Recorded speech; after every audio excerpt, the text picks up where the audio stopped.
तेलंगाना में जंगलों की कटाई को लेकर सियासी घमासान शुरू हो गया है।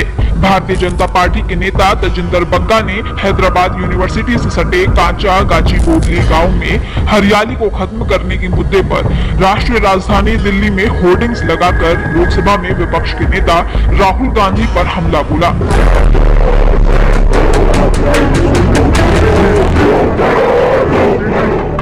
होर्डिंग्स पर लिखा था, राहुल गांधी जी कृपया तेलंगाना में हमारे जंगलों को काटना बंद करें।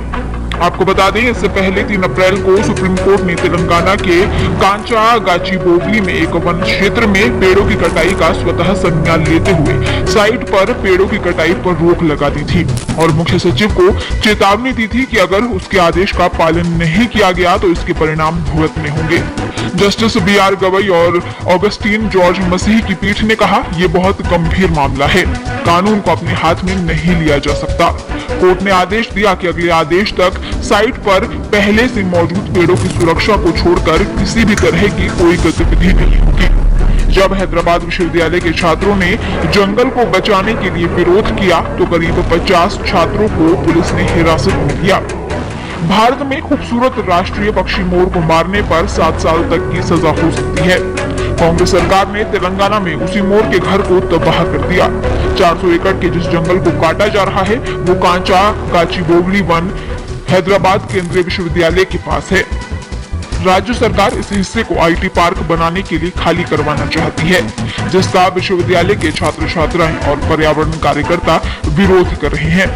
उनका कहना है कि ये जंगल की जमीन है और इसे काटने से वहां रह रहे पशु पक्षियों और पर्यावरण को तो नुकसान होगा ही, साथ ही स्थानीय तापमान में भी बढ़ोतरी होगी। छात्रों, पर्यावरणविदों और स्थानीय लोगों का कहना है कि ये क्षेत्र जैव विविधता से समृद्ध है, जिसमें 455 से ज्यादा प्रजातियों के पेड़ पौधे, मोर, हिरण और अन्य प्रजातियों के वन्यजीव हैं। वहीं 3 अप्रैल को सुप्रीम कोर्ट ने तेलंगाना के कांचा गाचीबोगली में एक वन क्षेत्र में पेड़ों की कटाई का स्वतः संज्ञान लेते हुए साइट पर पेड़ों की कटाई पर रोक लगा दी और मुख्य सचिव को चेतावनी दी कि अगर उसके आदेश का पालन नहीं किया गया तो इसके परिणाम भुगतने होंगे।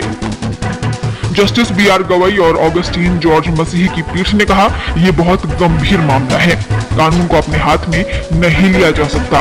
कोर्ट ने आदेश दिया कि अगले आदेश तक साइट पर पहले से मौजूद पेड़ों की सुरक्षा को छोड़कर किसी भी तरह की कोई गतिविधि नहीं होगी। पीठ ने आगे कहा कि तेलंगाना के मुख्य सचिव व्यक्तिगत रूप से जिम्मेदार होंगे और अगर न्यायालय के निर्देशों का सही भावना से पालन नहीं किया गया तो कार्रवाई की जाएगी।